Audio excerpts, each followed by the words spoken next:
welcome you to the Asian American Pacific Islander Awareness Month, where the month of May we celebrate and honor and remember all of the contributions of everyone here today and also for those who have come before us. We thank Mrs. Florence Fang for hosting this special event.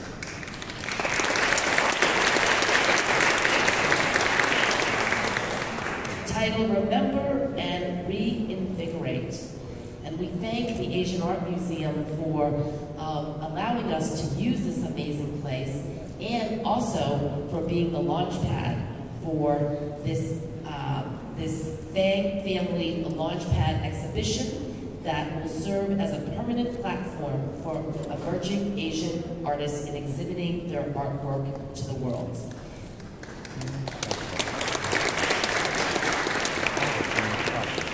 So without further ado, I'd like to welcome and honor Ms. Florence Fang, former owner, publisher of the San Francisco Examiner, chairwoman of the Florence Fang Family Foundation, a current trustee with Peking University, and a current board member of the George H.W. Bush Foundation for U.S.-China relations, amongst many, many other things that she has done and is involved with.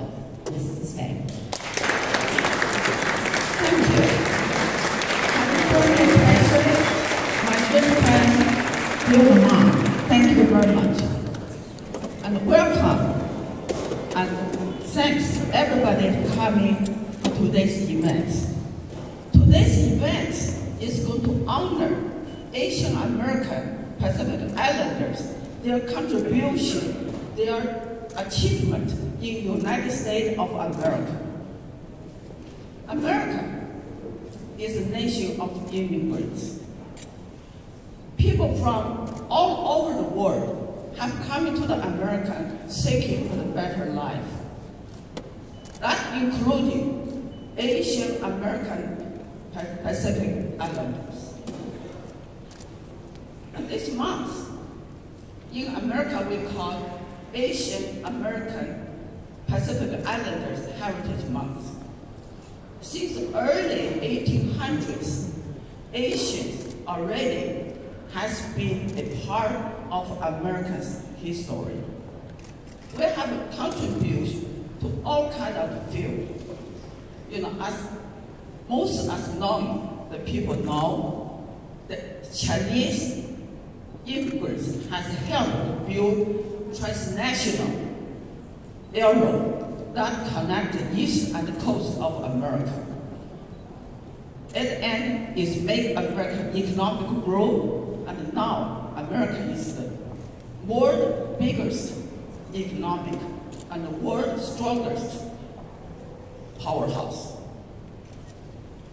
And in May 1990, the former president, George H.W. Bush, has signed a law that the bill is extending the AAPS Heritage Week into AAPS Heritage Month. I'm very proud I'm one of the delegates in that celebration. 2 years later, White House and Asian communities will hold a president dinners. We call it Tell the Story About One Asian Stories. I'm very honored to be one of the speakers, share the same stage with President Bush to tell my own, to tell everybody my own Asian American story. And the last month, President Biden administration has acknowledged AAPI community is one core chapters of American story. However, our contribution, our achievement until now still not yet fully recognized. And since it gets worse, here has growing backwards has a growing anti-Asian, hate Asian sentiment. Therefore, I, just like a lot of you, have very strong feelings to act, to do something, to correct this wrong negative trend. That is why I'm here to holding this event. And after that, I'm very, very grateful. I got all kind of support from people from the different background, from the federal to the local, from the government to the business, from the big organizations to the individuals. Especially, I got big support from AAPI's community. That is really encouraging me. I'm going to hold the same events every year, May, in the United States, to continue the next generation, remember our spirit and our role in American story. And today is the National Museum Day. So I'd like to use the opportunity to thank Asian Art Museum. And Asian Art Museum is a national, an international treasure. There are outstanding collections about Asian art and make everybody feel proud.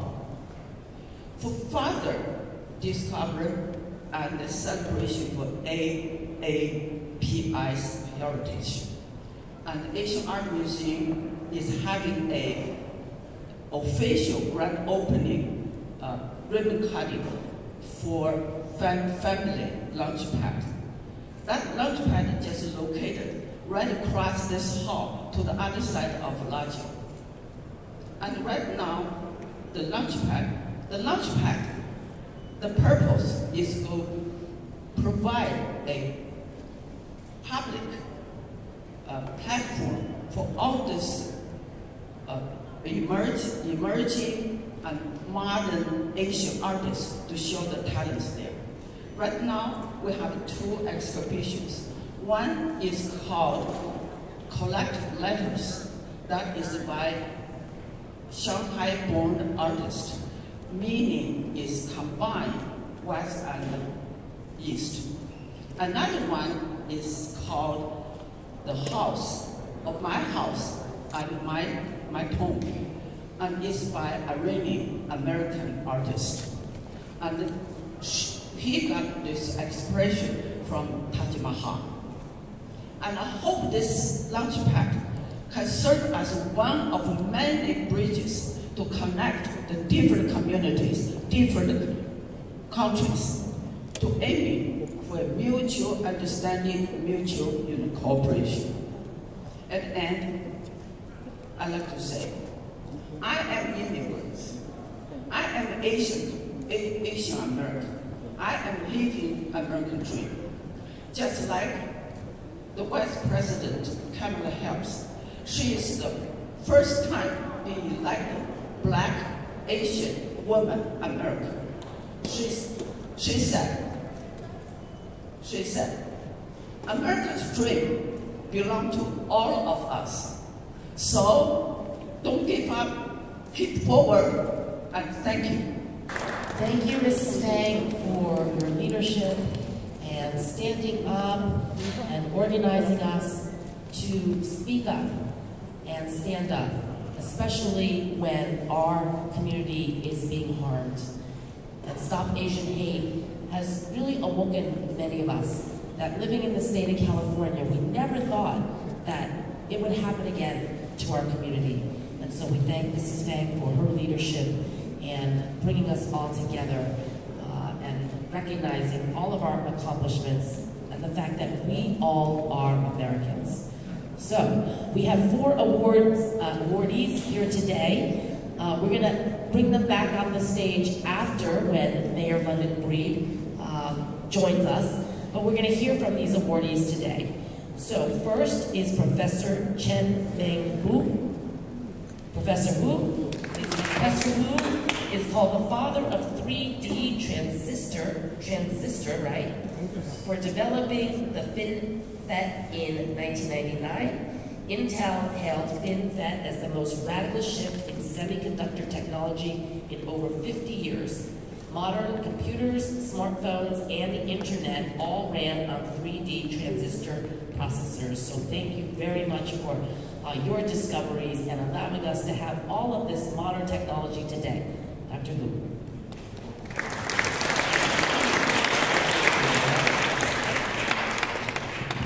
First want to congratulate Madame Fang and the Fang Family Foundation for celebrating the AAPI Heritage Month by holding this event as well as launching the Launchpad exhibition. Florence asked me to tell you why President Obama gave me the National Medal of Technology and Innovation.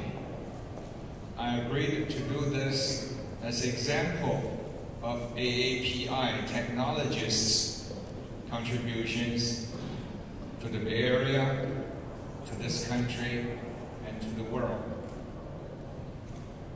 20 years ago, the semiconductor industry around the world basically agreed that semiconductors could not be pushed on anymore. Moore's law was stopped.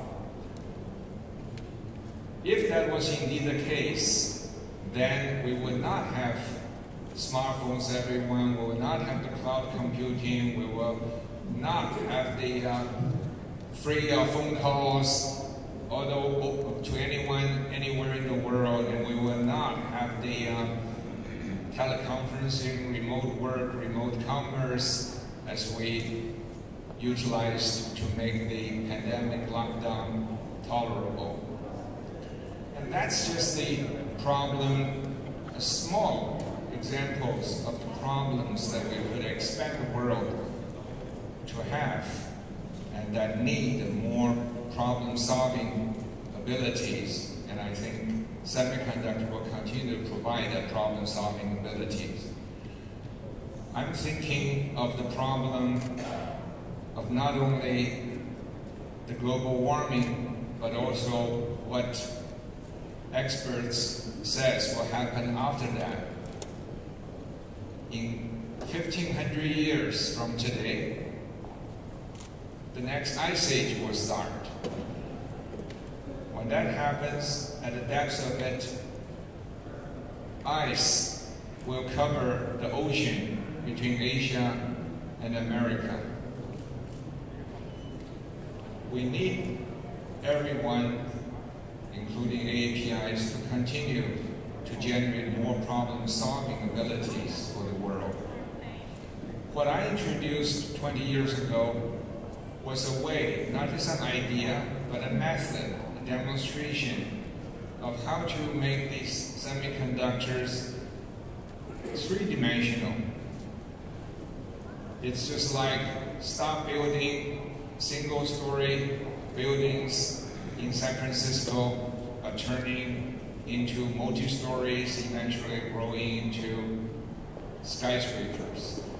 By doing that, semiconductors continue to become smaller and work faster and consume less energy. And you may have noticed not only the phone does more and more over the last 10 years, it actually, battery lasts longer. That's because semiconductors using less energy. It's not just the battery powers more, because battery power turns to heat. That's going to burn you a hole in your pocket if just using bigger battery. Semiconductor is going down. And I believe semiconductor can increase our ability to solving problems by another 100,000 times. So this is an area that I think offers great hope for mankind.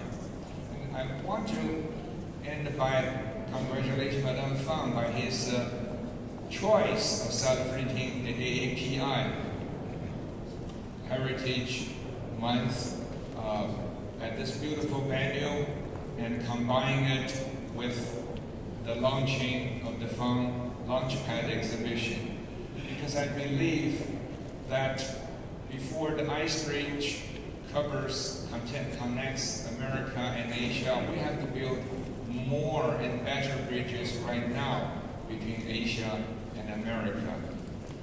And what better bridge to build but introduce more Americans to the Asian history, literature, philosophy, and arts. And I was very glad to hear the Florence launching pad idea is going to help emerging Asian artists exhibit their art to the world. And if I may take this opportunity to introduce to you my favorite Asian artist, my son, Raymond Hoover.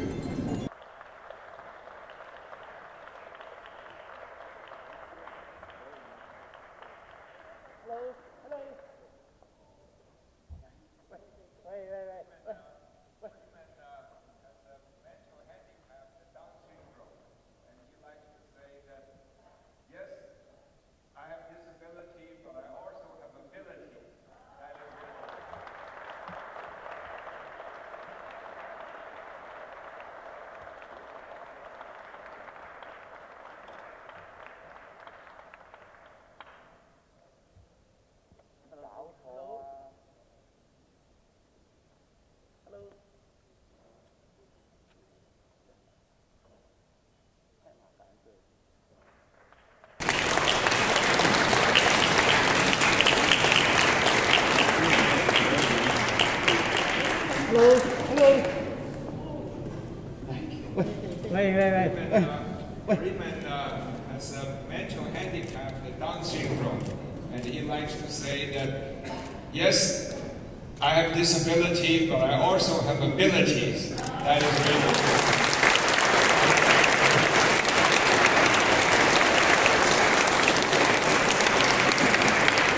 Thank you, Raymond, for being an artist and using your talents and sharing it with the world. We have a special guest here today. She is chair of the State Board of Equalization. I consider her my sister because her Chinese name also starts with Ma. So I am a Ma and she is a Ma. And she has been a great leader, served on the San Francisco Board of Supervisors, was president of the board, and now is two-time chair of the State Board of Equalization, my sister, Malia Cohen. Good morning, everyone. Today is a joyous occasion, and I wanted to acknowledge a woman that I have a tremendous amount of respect for. Miss Florence Fang has been so gracious and so kind. I actually call her Auntie Florence. She is the epitome of what the Asian culture has to offer the entire world. Elegance, beauty, charm, style, and grace. Mrs. Fang, it is a privilege to be here this morning. I want to share with you a few remarks. I have a presentation, this beautiful resolution I'm going to be presenting to Mrs. Florence Fang this morning. There are several whereas clauses. I'm going to read to you just one.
going to go to our second achievement awardee. That is Mr. Kosik Rajgopal, Vice President of PayPal, Executive Vice President of PayPal, and Chief of Executive Vice President, Chief Human Resources Officer, responsible for global workforce planning, talent acquisition and evaluation, compensation benefits, learning and development, as well as culture, diversity, and inclusion initiatives.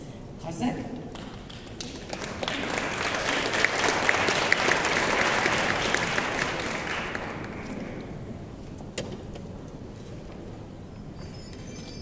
Thank you. It's a privilege to be here. And I want to thank Florence Fang Family Foundation for this award. It's a privilege to be part of this set of honorees and to share a few thoughts with all of you today. I came to this country 30 years ago from India, where my parents still live. And I think it's fair to say that my journey here is possible only because of everyone in the Asian American community that came before us. Many years ago, I went to the island in the Bay, not Alcatraz, but Angel Island. And you see the history, as Florence spoke, about the people who first came here from Asia. And the journeys that they took that were so much harder than the journeys that we might take today.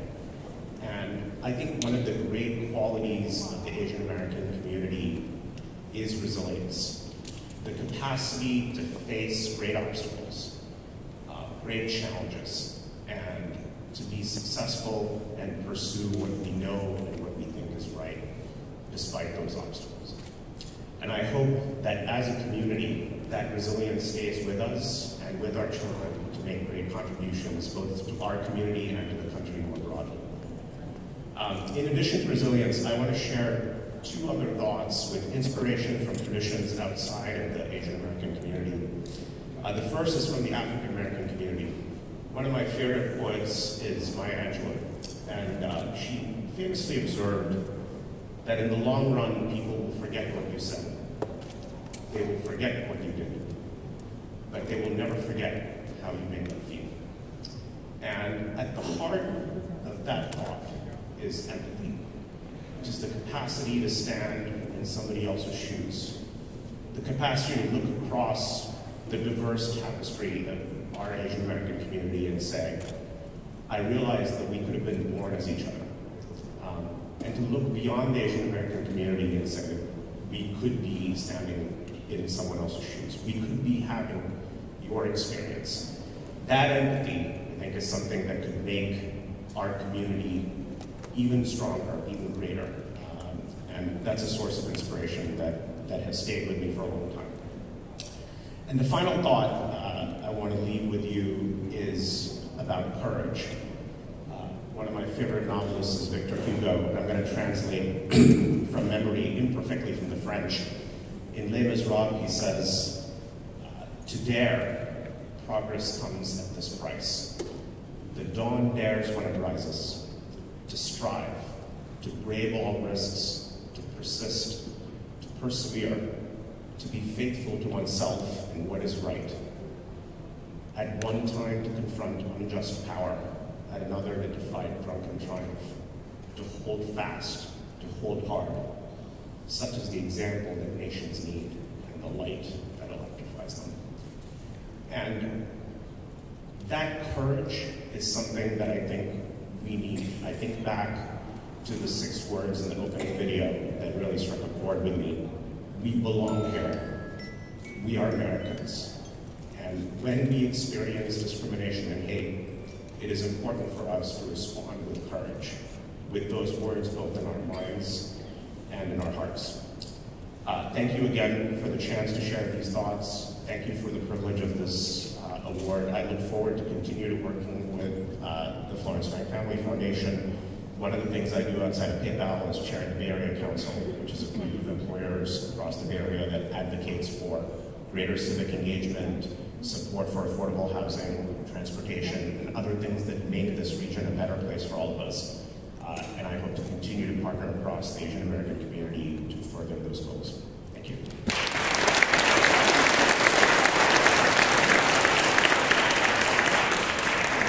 Thank you. Thank you very much for your inspirational speech and all the courage that you also display every day as a leader in our high-tech community. I also wanted to recognize Mr. Jim Wonderman. He was supposed to be my co-MC today. He is head of the Bay Area Council. Unfortunately, he's a little under the weather, so it's just me today. Okay, our next contribution award is to Ms. Connie Young Yu, Chinese railroad workers, descendant and historian. She is the author of countless articles and 4 books, and has devoted her energies for more than a quarter of a century in rediscovering a history of Chinese and Asian America that has, for the most part, been forgotten, overlooked, and even hidden. Ms. Connie Yu.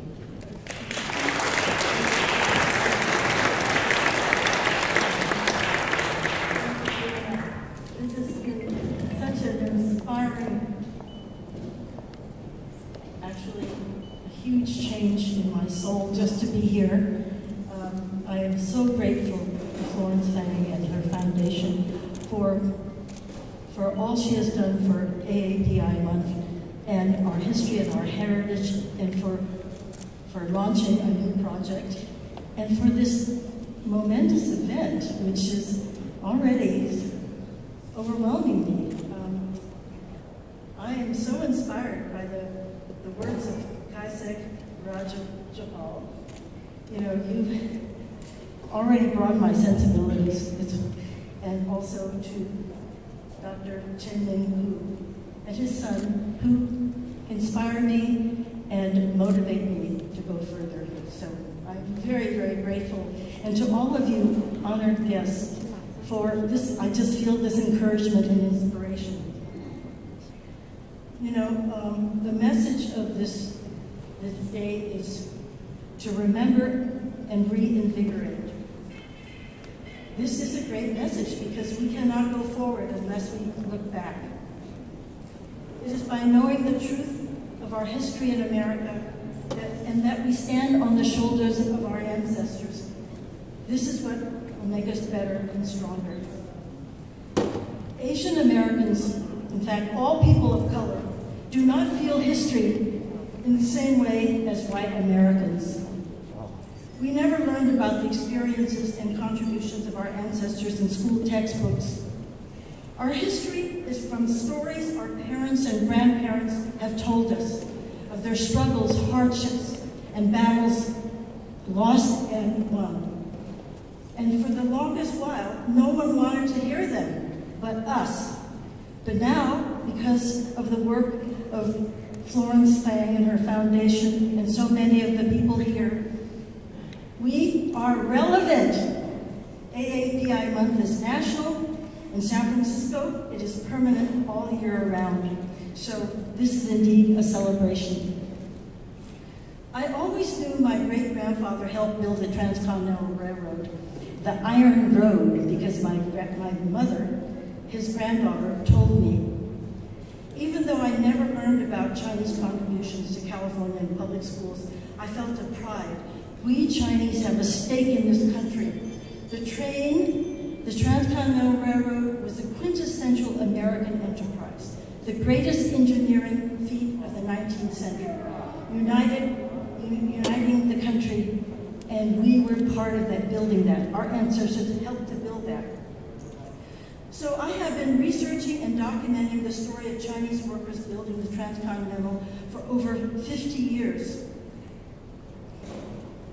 Ever since the centennial commemoration in 1969, when I wrote my first published article, The Unsung Heroes of the Golden Spike, that was published in the San Francisco Examiner, that later became owned by Florence Fang. At the national celebration in Utah, Promontory, Utah, my parents attended. They were so proud to go. My mother would be the only descendant of a Chinese railroad worker there.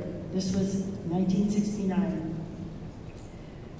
But the Chinese builders of the Central Pacific were not even mentioned at the ceremony. They were deliberately excluded. Philip Choi, president of the Chinese Historical Society of America in San Francisco, was invited to be on the program and to present a plaque from the community to commemorate the Chinese railroad workers. But at the last minute, he was told, "Oh, sorry, Mr. Choi, there's no time for you." It was an astounding moment. And to add insult to injury, Secretary of Transportation John Volpe gave the keynote speech orating, "Who but Americans could have drilled and blasted through the mountains of the Sierras? Who but Americans could have built 10 miles of track in one day?" The phrase, "who but Americans," meaning white Americans, of course. This monumental snub launched a movement and galvanized activists of Asian Americans across the country. And the fight for inclusion in the national narrative was launched, and we began to write our own history. So for the next 50 years, a lot of changes took place.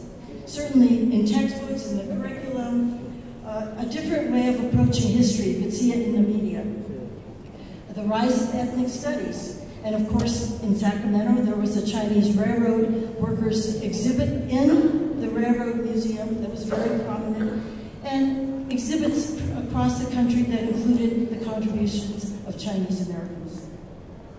And then, 3 years ago, the big moment came. On May 10, 2019, the celebration of the 150 years of the completion of the Transcontinental Railroad. And through organizing by the Chinese Railroad Workers Descendants Association, based in Utah, they brought in Asian Americans from all over the United States to participate.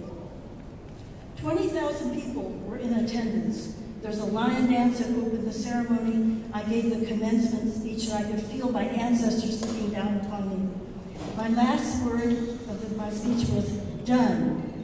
The photo of descendants of railroad workers and pioneers were taken by the great documentarian, the late Corky Lee.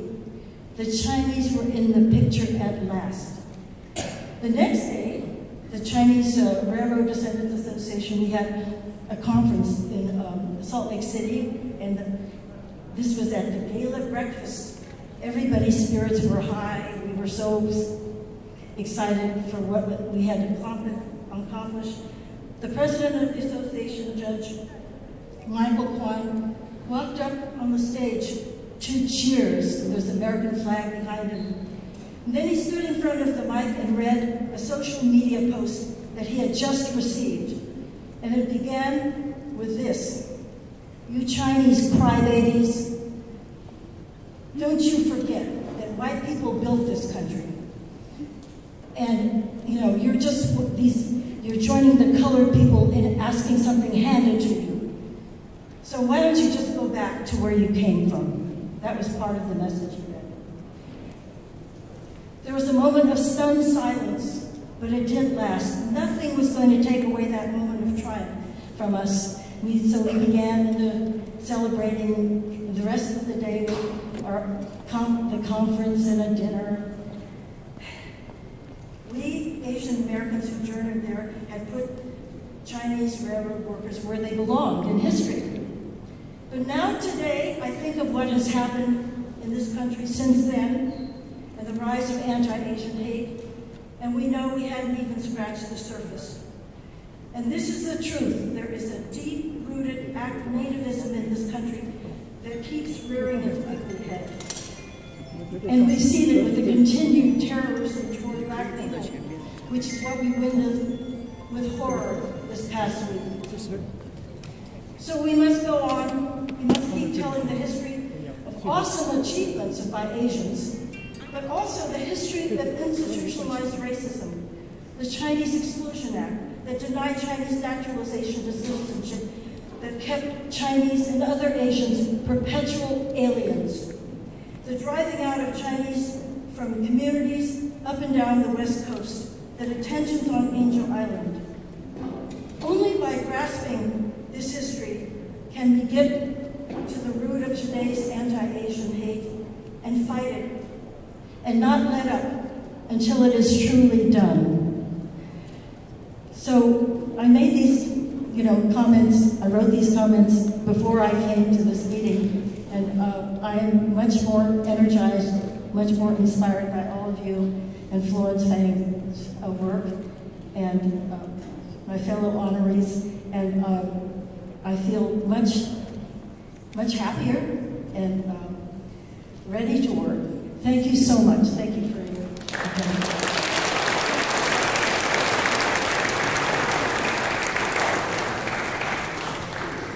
Thank you, Ms. Yu, for documenting all of the contributions of the Chinese railroad workers. I also see Mr. Stephen Lee in the back. He is the founder of the Chinese Railroad Workers Memorial Project, also dedicated to remembering, recording, and also creating a monument for this generation and others to see and to learn about the contributions of our 15,000 Chinese railroad workers who worked, and many of them did not make it from 1865 to 1869, so thank you, Ms. Yu.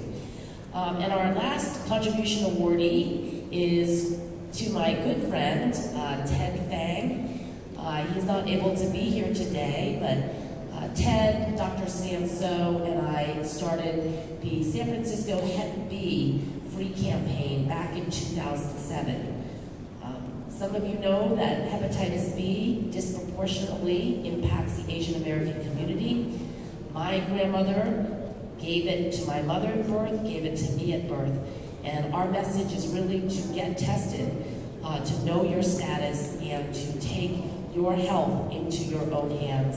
And with our educational efforts, perhaps you can save lives or extend people's lives like my mother's, because we caught her cancer, liver cancer early. And to accept this award on behalf of TED is Dr. Stuart Long. He has been a leader and been with the campaign since inception in 2017 and has spent 18 years as an administrator for the Chinese hospital. Dr. Stuart Long.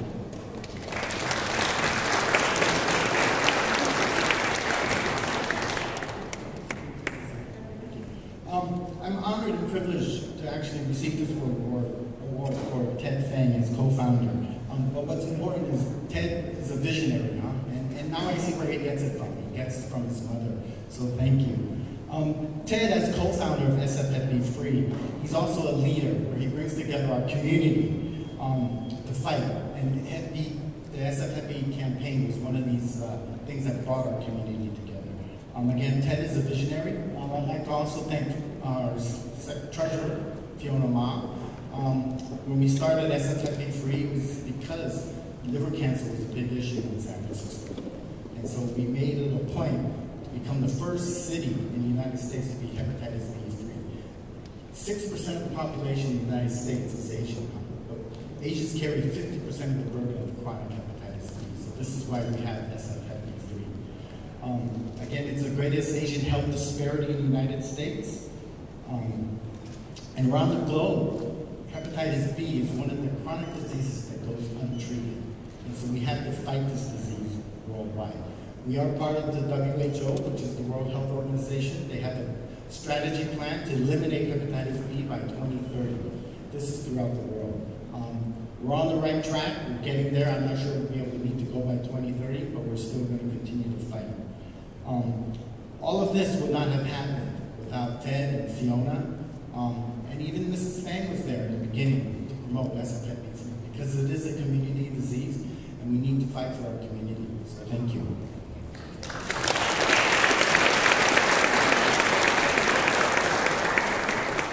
Thank you, Dr. Fong.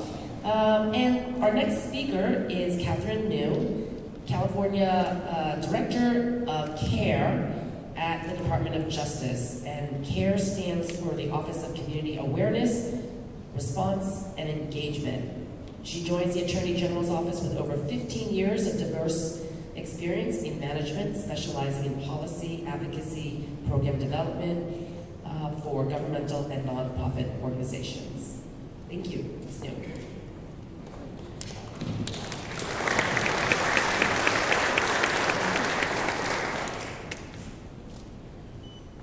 Thank you so much, Treasurer Ma, for that very very kind introduction, and thank you to Mrs. Florence Fang for the honor to be here today and the Florence Fang Family Foundation. It is an incredible honor to also be here to celebrate the honorees. I am honored to be here today to represent Attorney General Rob Bonta. The Attorney General is grateful for the efforts of the Florence Fang Family Foundation and your efforts to uplift the Asian American and Pacific Islander communities here in San Francisco. I speak on behalf of him when I say that at the California Department of Justice, we are pleased to celebrate this Asian American and Pacific Islander Heritage Month with you. Asian American and Pacific Islander history, including recent history, is American history, and it's wonderful to be here to affirm this today. For all of us in the AAPI community, the last 2 years has been extremely difficult. As Attorney General Bonta says, AAPI community hasn't only been hit by a pandemic of COVID-19, AAPI Americans have been hit by a pandemic of hate. In 2020, anti-Asian hate crime events increased by 107% in our state. At the California Department of Justice, we find this unacceptable. Attorney General Bonta's top priority is protecting public safety, and that includes our AAPI communities. And that's why the Attorney General has established the Racial Justice Bureau. He has issued new guidance and resources to help the public and law enforcement. He has also urged prosecutors across the state to establish specialized hate crime units and launched CARE, my office, our Office of Community Awareness, Response, and Engagement. Whether it's a celebration like today or a community vigil when tragedy strikes, at the California Department of Justice, we are here for you. Our CARE office is here for you. The Attorney General is here for you. Because in California, we celebrate our diverse communities, we celebrate our history, our impact, and our contributions. This pandemic has taught us many lessons, including that we are at our best when we stand united, not divided. Thank you again for this opportunity to join you, and on behalf of the Attorney General, the California Department of Justice is honored to be with you here today to celebrate the launch of this exhibition and to celebrate AAPI Heritage Month. Thank you. Presentations and statements. The first, let's welcome Mr. Paul Pelosi Jr., representing U.S. Speaker Nancy Pelosi, and of course, himself. He is illustrious, we all know him, Mr. Paul Pelosi.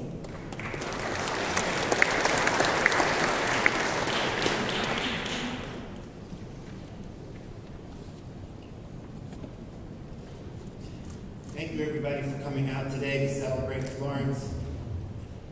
And thank you to our state treasurer, Fiona. You know, Fiona and I were both born in New York City, quite a while ago. But we felt very welcome and we're thriving here in California. And that's in part because of people like Florence, who brought in people from other states, other countries, and made everybody feel welcome. The mayor, I'm sure, will be here tonight. The Warriors are opening up, and the mayor's a very big basketball fan, so I'm not surprised. She has probably a ritual in preparation. Cheerleaders gave her a uniform. So she's all equipped for tonight. So we're celebrating the Warriors in sports. Food, museums are things that bring people together. 104,000 museums globally, but that's just the internal ones. And these are great places like this one, bring people together to talk about the past, the present. But they're all times a little boring, and so you have to look towards the future. And so that's really what we're trying to do. Florence does that by creating her outdoor museum at the Flintstones out in the way. If you look at 280, you'll see her outdoor museum at the Flintstone House, which brings together all the elements of the history of dinosaurs, space, and happiness. And that's really what Florence represents. She's been a great family friend, and feel that we're a close family for quite a while. At the time of more cooperation, 1990, I was when James welcomed President George Bush to the restaurant. We were also in attendance. And so Florence has brought people together for a long time. Democrat, Republican, didn't matter. It was quite an event in the 90s, and when Florence took over the Examiner and Asia Week and really has spread the word through the media, museums, bringing people together, whether it be dedications of the war, China-U.S. cooperation during the World Wars, sharing of culture, and so that's why when you look at these achievement awards that are being handed out today, it's very special. And I think that this is the beginning. I thank Florence for including me in what's going to be a great celebration. My mom's very close with Florence and the state for a long, long time. And many iterations, whether it be outdoor entertainment, museums, whether it be gardening and food, and it's had a lot of sports. So these are the things that we kind of find some agreement on at times when things are very diverse. Mom prepared a statement, which I'll put into the record. She's documenting the long history of cooperation with not only China, but all of the Asian communities. There's been situations here with Asian hate crimes and other burglaries and gun violence, and it's not something that we can give a pass to. We can't just let people take a pass, and we can't let people rewrite the history and pretend it didn't happen. These white supremacists and others will lose traction as we meet these museums and we bring together a community spirit. And so together we're stronger, and in these environments which are calm, in these buildings, it's very soothing, where you can relax, be comfortable, share with one another, and have that silence where you can listen to your internal gauge and work together. And so that's really what Florence has done, whether it be writing, entertaining, or her creations herself.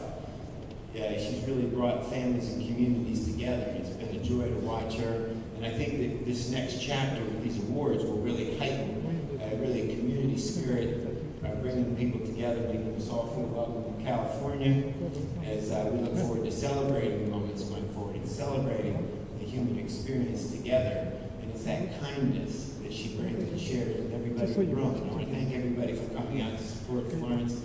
As I said, my mom Florence go back a long way, and she wishes she was here over the weekend. She led a delegation to Ellis Island in New York. I mean, it's just special when you remember these things, and you look at the Statue of Liberty, and you think about people coming together in these kind of gentle places, and the museums and stuff seem to be the place of the good marketplace for starting these, whether it be one of the formal museums at today's International Museum Day, so we think about it, but I think we think about it in an expanded definition to include all types of human expression that allows people to see the world and to see the way it is. And the other thing it reminds us of is that human civilization has a 100% survival rate. So despite all of these things that happen, the proof that we're still here today is we have 100% survived all of these situations, and we thrive and grow together, and that will continue through these times we challenge and face today because of the kindness, and Florence represents that kindness and that bringing together. And, you know, she has, her and her family have represented all types of diverse groups for a long time by, as I say, through that spirit, that kindness, through food, and other ways of expressing ourselves. And we're going to bring this together. So I want to thank you for being included. I wish your mom was here to say she put a statement in supporting this movement and looking forward to the achievements and listening to the people coming forward as we expand the awards going forward. And I think that we're all encouraged to think about our community and think about who might be a recipient for next year, with a bias towards the younger people, of course, and to carry on Florence's tradition. Thank you, Florence, and good luck.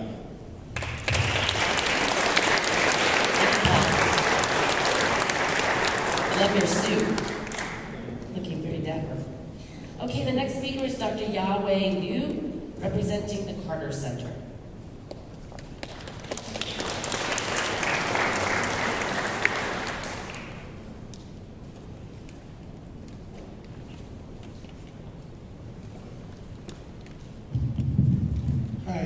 I'm Yahweh Liu. I'm Chinese. I'm American. I'm Chinese American. I'm a proud member of the AAPI community.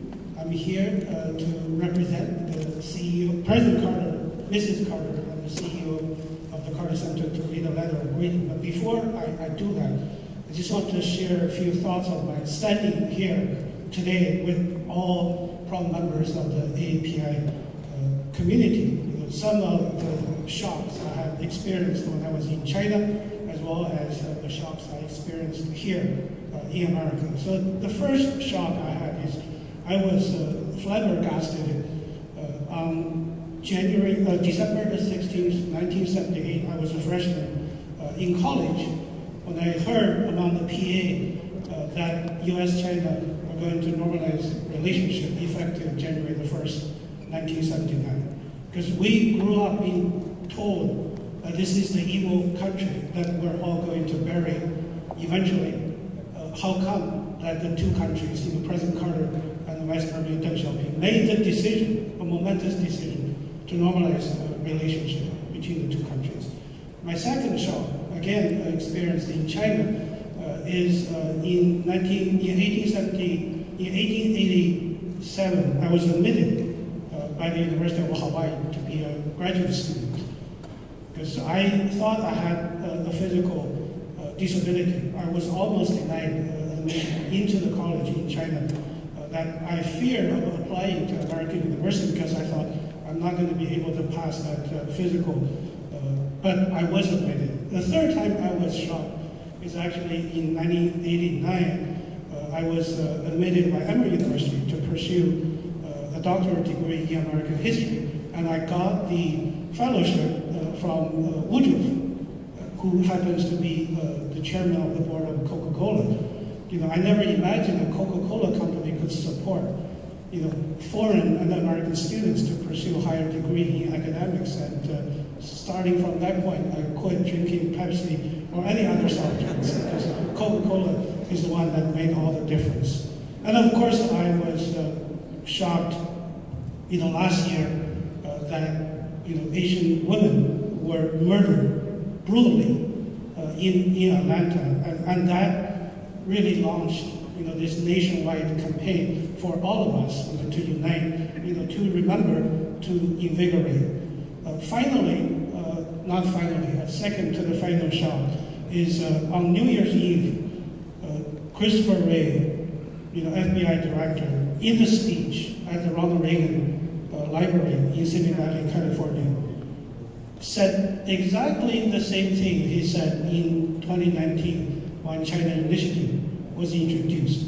I quote, basically every 12 hours, FBI opened a case of espionage perpetrated by Chinese Americans or Americans of Chinese descent or visiting scholars and students from the United States. And he continued the same wording even after China Initiative name was dropped. In a recent interview with CBS 48 Hours, without justification, without presentation of any cases. And my final shock is that I was invited by Madame Fang, to stand here. This is the city.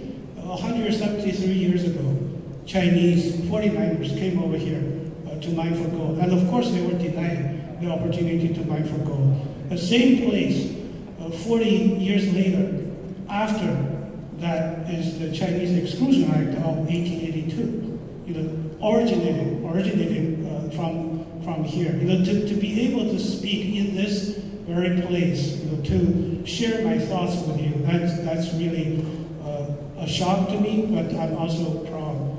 So now I'm going to read this letter from Paige Alexander, the CEO of Carter Center. So here is the letter. On behalf of the Carter Center, I'm writing to congratulate you on the Remember and Reinvigorate event and the opening of the Florence Fang Family Foundation Launchpad at the Asian Art Museum in San Francisco. President and Mrs. Carter send their regards to you and all those attending this meeting to celebrate contributions of Asian Americans to society. 43 years ago, President Jimmy Carter and Vice President Deng Xiaoping made the decision to normalize the relationship between the U.S. and China. That decision has benefited both countries and the millions of Chinese Americans in this country. I'm one of those. We appreciate your contribution to the improvement of mutual understanding between the two peoples and your dedicated effort to protect the rights of Chinese Americans. It is the conviction of President Carter and the Carter Center that a stable and mutually beneficial relationship between the U.S. and China is the anchor for peace and prosperity two countries and the welfare for the two peoples. With best wishes for the success of your event, sincerely, Paige Alexander, Chief Executive Officer at Carter Center.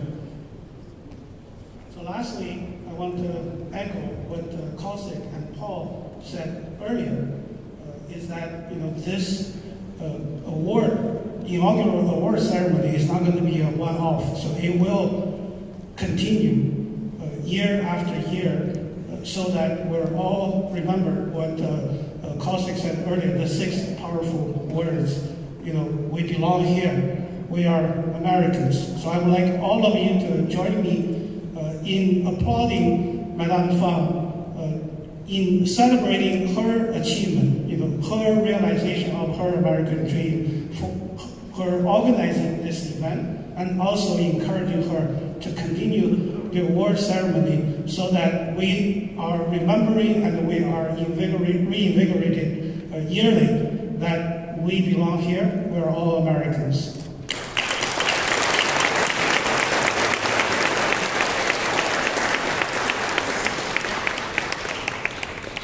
Thank you, Dr. Liu. Next, we are going to welcome Peter Kuo, representing the Bush China Foundation, to make a few remarks. Thank you, Peter.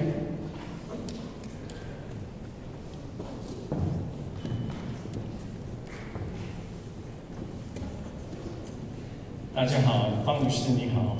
My name is Peter Kuo, I'm the Vice Chairman of the California Republican Party. It's with great honor I will be reading a letter from David Firestein, the President of the George H.W. Bush Foundation for U.S.-China Relations. But before I do that, I'd like to share a story with you. On July 1st, 1982, I came to this country, landed in San Francisco without speaking a word of English. And as my uncle, Chen, drove me by this house on Blackstone Road, right off 280, and I pointed to the house. Wow, that's a very interesting house. And I remember it brought joy to my heart. Just as Mr. Roger Gopal has said, it's not how you make people think, it's how you make them feel. And I feel happy at that time. And as time goes on, if you tell me that today I'll be standing in front of the most prominent leaders in San Francisco, as well as throughout the state of California, representing several presidents, knowing that I had married a gal from Indonesia, and I was a missionary to Japan in 1989, it just brought me so much joy to know that Ms. Florence Fang has done all this for us in the years before my arrival, and millions of others before my arrival. So with that, 谢谢您. Thank you.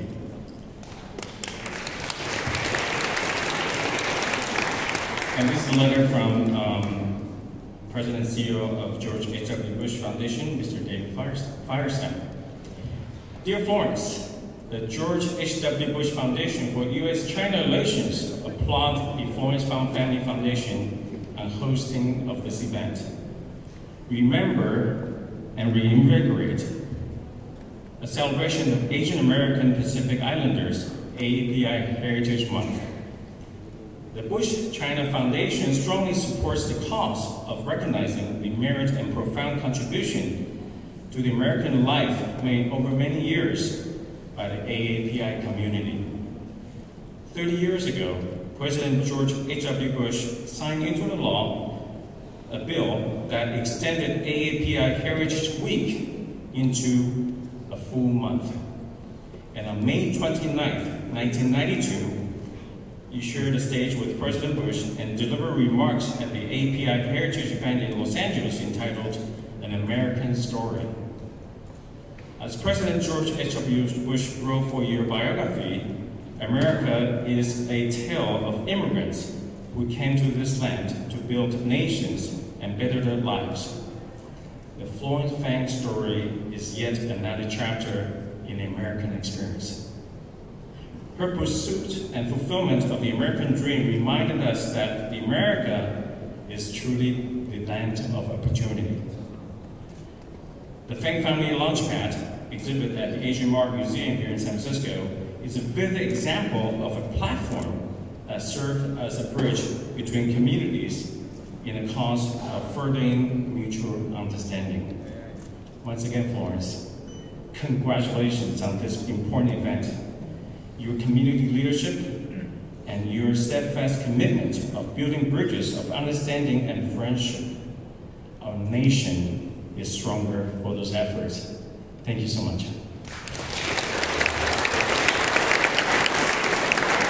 And on behalf of the California Republican Party, I'd like to present this certificate of congratulations. Can we do that? We're going to take a picture after with all the presentations from Ms. Fang. So thank you, Peter. You can put it over there and I'll come back up.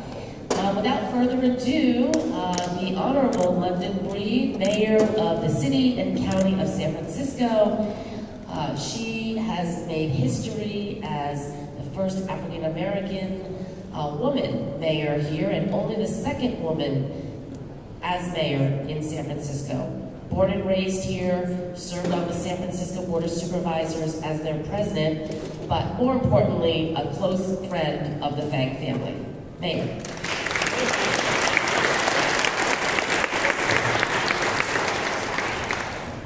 Thank you so much, Fiona. It really is an honor to be here to celebrate APA Heritage Month in San Francisco, but also to really recognize an extraordinary woman who has been doing amazing things in this city and in this country and in the world for decades.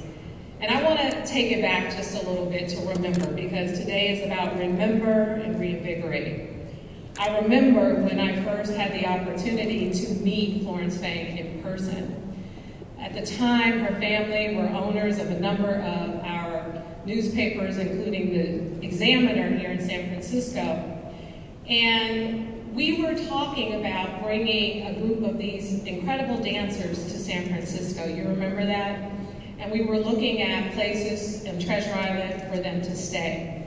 Now, you could have easily delegated that task to someone else, but it was very personal to you. You wanted to introduce, you know, the genre of the dance technique that these incredible dancers did to the people here in San Francisco, underwriting the entire cost of making that happen.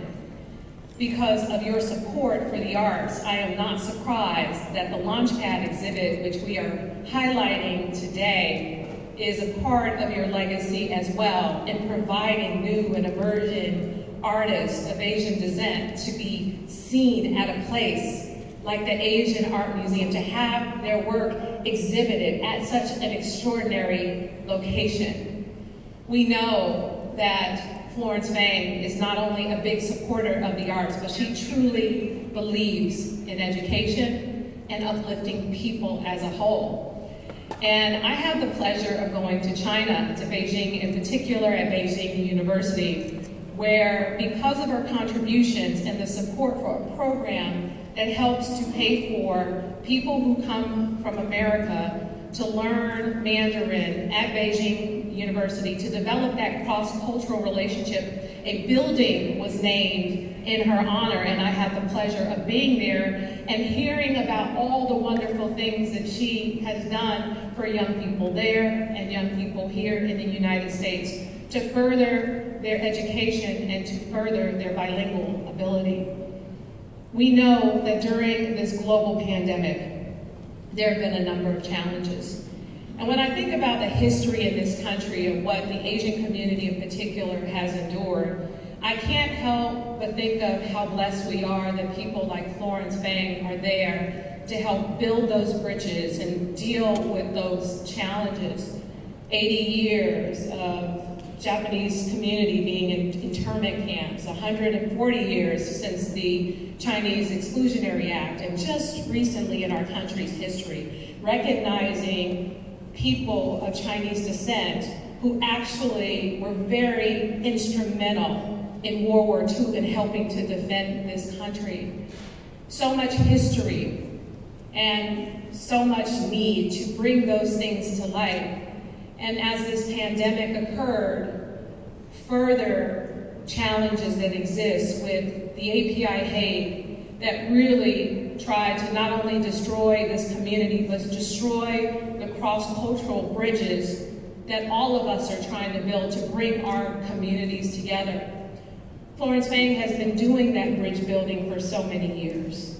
And I want to appreciate the work that you do with the farm and the Bayview, the work that you do to bring communities together, specifically the African American community and the Chinese community here in San Francisco. The investments you make, but more importantly, the consistency in your advocacy to provide opportunities in the arts, in gardening, in education, and so many global causes. You are the embodiment of what it means to be truly a leader in these fields, and also just the consistency of your life and making sure that you're dedicated to these things and teaching those same values to your kids and to people throughout your family has been really extraordinary.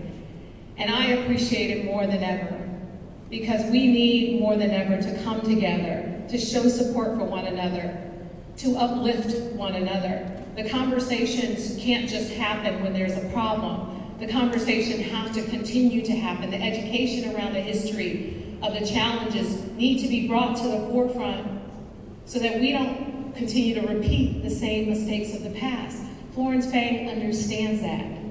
And that's why she invests her resources and her time into making these incredible things happen. And so I wanted to come here to thank you for all of your work and all of your advocacy. And just, there's a whole laundry list of things that I could talk about today, but I just wanted to highlight those few things just to express this has been over an extended period of more than 30 years of investment, of support, of telling the stories, of educating people, of bringing communities together. A wonderful, wonderful legacy. And so today I'm honored to be here on behalf of the City and County of San Francisco to recognize you, Ms. Florence Fang, for your work, your advocacy, and for your love of bringing people together to do extraordinary things. Thank you, and at this time I've asked you to come up and accept this honor on behalf of the city.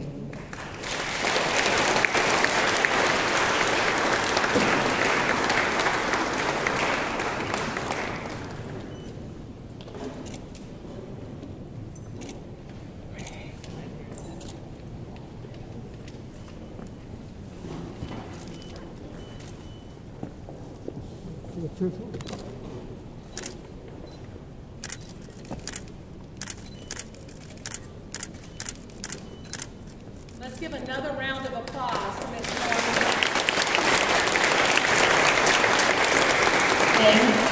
We're going to have you both stay up there. We're going to ask the awardees to please come up.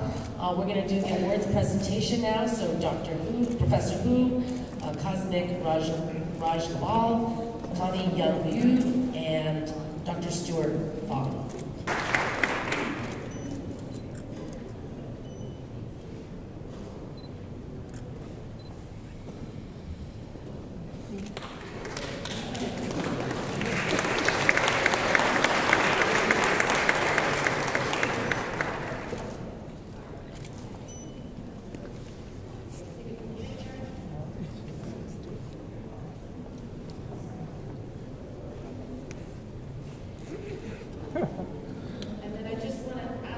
Speakers to please come up. Matthew Del-Lau, Zara Haji, David Vanish, Naomi Hu, Andrew Fung, and Mayor Lily May.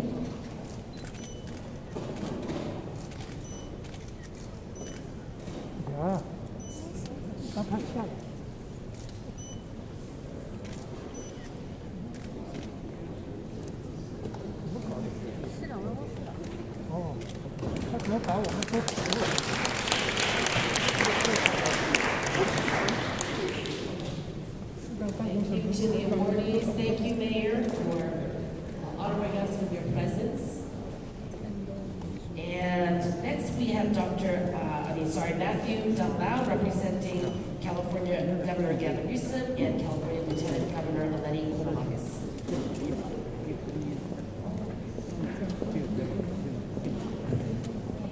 Good morning, everyone. It is my pleasure to do double duty today to present both a letter from the governor and a letter from the lieutenant Lieutenant Governor. But before I do, I feel like so many of you who have come up here to speak, compelled to share a bit about my own story.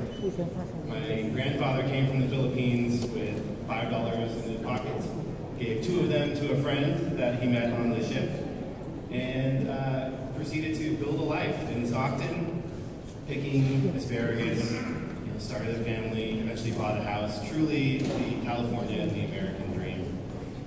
And then this is particularly, I'm particularly honored to speak at this event too, because my father went on to become an artist himself and studied at San Jose State and then Sac State and worked with many of California's leading artists during the 1960s and 1970s. And so I can't think of an event that would make me more proud as someone who is from the AAPI community and the son of an artist than to be here presenting these 2 letters today. So thank you, Mrs. Fang, for all of your contributions to our communities and for lifting up our communities and lifting up the artists who tell their stories. So I'm going to start with the letter from the Lieutenant Governor. She says, "Dear Mrs. Fang, thank you for the opportunity to participate in the Florence Fang Family Foundation special event, Remember and Reinvigorate, at the Asian Art Museum in San Francisco.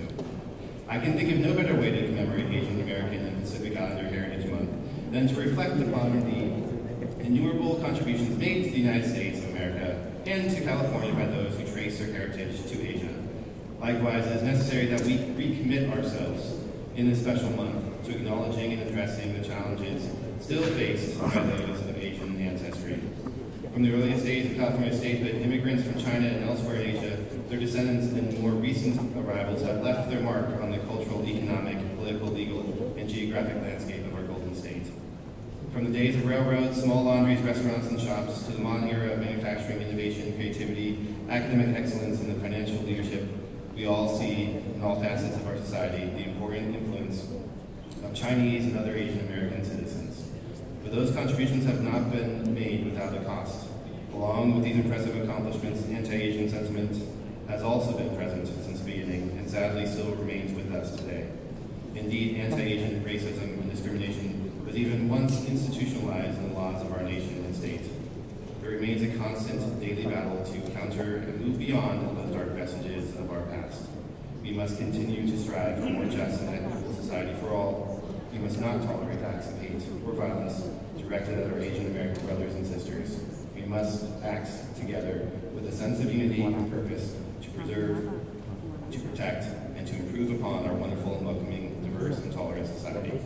I also wish to congratulate you and the Asian Art Museum on the grand opening of the Fang Family Launchpad platform, which will give promising Asian American artists an opportunity to display their works to the general public in one of this country's preeminent institutions showcasing Asian-inspired art from the most ancient times to the present. With warm regards, Ambassador Lenny Kanalakis, Lieutenant Governor of California.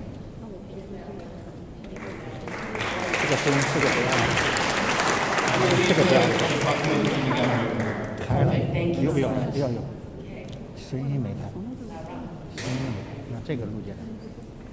Hi everybody, my name is Zara Haji, and although Senator Malia wishes he could be here today, I am truly honored to be here on his behalf and celebrate with you all. On a personal note, I also just want to give a huge thank you to Chairwoman Florence Fang for ensuring that young Asian Americans like me can have a better future. So thank you so much for that. Speakers today, many of my colleagues, elected officials, business leaders, political leaders, we don't need to repeat everything that they said because we agree with all of them. But just kind of take all of that in perspective today. All of you are here today. We've got many political leaders and business leaders. We all got important things to do. But we're here today because you know one thing, is that we're committed. We're committed to ensure that there is diversity and inclusivity in our society. Because as an Asian American, we need to stand together and continue to be a champion for our community. So this is one thing that I want to thank Florence today for all your work, for all your dedication, lifelong dedication. to our community. So I want to be relatively brief today. On behalf of a city where 53% of our populations are Asian American, I want to thank you for everything that you have done, everything that you continue to do, and continue to be a champion for all of us. Thank you so very much. Also, I would like to issue official apology for unjust for Chinese laborers who are working and living in the beautiful Salon 150 years ago. They work here, they live here, some died. Few of them have the Chinese name. All immigrants listed as a Zhang Chinaman, Zhang Chinaman, Zhang Chinaman. But they are still a great leader. We honor them. Even they couldn't find a place to be buried, simply because to honor them, the contributions. These are the nameless Chinese laborers. They never got a chance, went back to hometown, and also their spirit couldn't find a place to be buried. Thank you again, Madame Fang. You are the hero, you are a role model. Appreciate it. Thank you.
So I invite you